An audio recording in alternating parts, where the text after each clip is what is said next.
Бишкектеги СИЗО-1 оозун тиккен камактагы жарандар боюнча жазаларды аткаруу мамлекеттик кызматы жооп берди. Жазаларды аткаруу мамлекеттик кызматы СИЗО-1 камактагы жарандар Марс Жусупбековдун кызматка келгени үчүн оозун тигип салышты деген маалымат чындыкка дал келбей турганын билдиришти. Жазаларды аткаруу мамлекеттик кызматынын номер 1 тергөө изоляторунда кармалып отурган соттолуучу Чүй облусунун Ысык Ата райондук соту тарабынан 300 000 сом айып төлөө менен 5 жылга эрктен ажыратылган. Ал 2021 жылдын 11 мартында соттун чечимине каршы экенин айтып, ачкачылык жарыялаганын билдирип, Чүй облустук сотуна апелляциялык арыз жазган. Жогорудагы факт боюнча СИЗО-1 кызматкерлери тарабынан тиешелүү иш-чаралар жүргүзүлүүдө, деп билдирди басма сөз кызматынан. Буга чейин Бишкектеги СИЗО-1 жарандар оозун тигип, алар жетекчи болуп келген Марс Жусупбековдун кызматка келишине нааразы экени маалымдалган.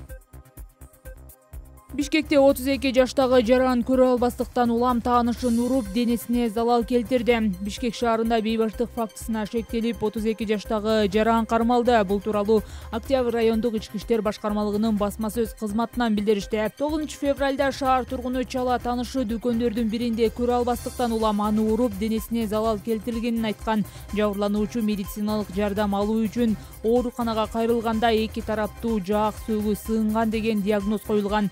Шектүүнү издөө иштеринин жүрүшүндө 1988 жылы туулган жаран кармалып, убактылуу кармоочу жайга киргизилди. Аталган факт кылмыштардын жана жоруктардын бирдиктүү реестрине катталып, сотко чейинки өндүрүш иши жүрүүдө. Октябрь райондук сотунун чечими менен шектүү жаран 2 айга үй камагына чыгарылды. Иттер ымыркайдын колу менен башын чайнап салган. Аксыдагы үйрөй учурган окуя. Аксы районунун 3 коргон айыл аймагына караштуу Кум айылында жаңы төрөлгөн ымыркайдын иттер тиштеген жансыз денеси табылды. Бул тууралуу Super порталына аталган айылдын атын атагысы келбеген тургуну билдирди. Мындай окуя буга чейин биздин айылда катталган эмес. 9 мартка караган түнү кошунабыздын короосуна бирөө жаңы төрөлгөн ымыркайды эч нерсеге урубай таштап кетиптир. Саат канчада экени белгисиз. Ал үйдө азыр эч ким жашабайт. Үй ээси фермер болгондуктан март айынан баштап жайлоо тарапка көчүп кетишет. Бул жерге кыштоого гана келишет. Менин инилерим эртең менен ит ымыркайдын колун тиштеп келгенин көрүшүптүр. Алгач куурчактын колу деп ойлошуп карап көрүшсө кан экен. Андан кийин башы менен колун иттер чайнап салган жаңы төрөлгөн эркек наристенин сөөгүн табышыптыр. Азырынча белгисиз. Күндө милициялар келип сураштырып жатат, дейт тургун. Аталган маалыматты азырынча милиция расмий тастыктай элек. Окуя боюнча кошумча маалымат берилет.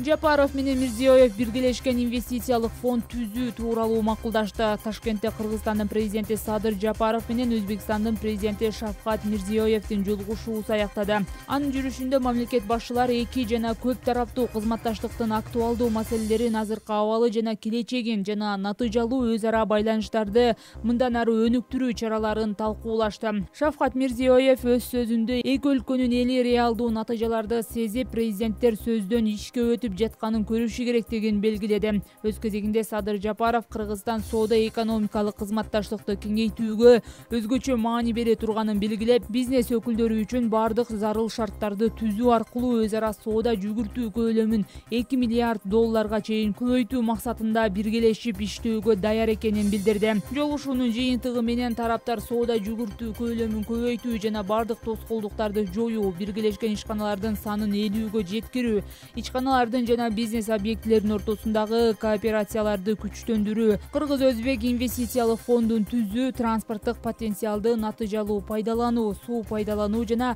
энергетика жаатында кызматташуу боюнча макулдашууга жетишти. Садыр Жапаров Өзбекстанга 2 күндүк мамлекеттик сапары менен 11 мартта барган. Бул анын президент болуп шайлангандан кийинки Өзбекстанга жасаган алгачкы сапары. Кыргыз-Өзбек инвестициялык фондун түзүү тууралуу макулдашуу былтыр декабрда эки өлкөнүн вице-премьерлеринин деңгээлинде жетишилген. Анда фонд ортодогу финансылык кызматташтык жөнүндөгү макулдашуунун алкагында түзүлүп, устаттык капиталы $50 миллион түзөөрү кабарланган.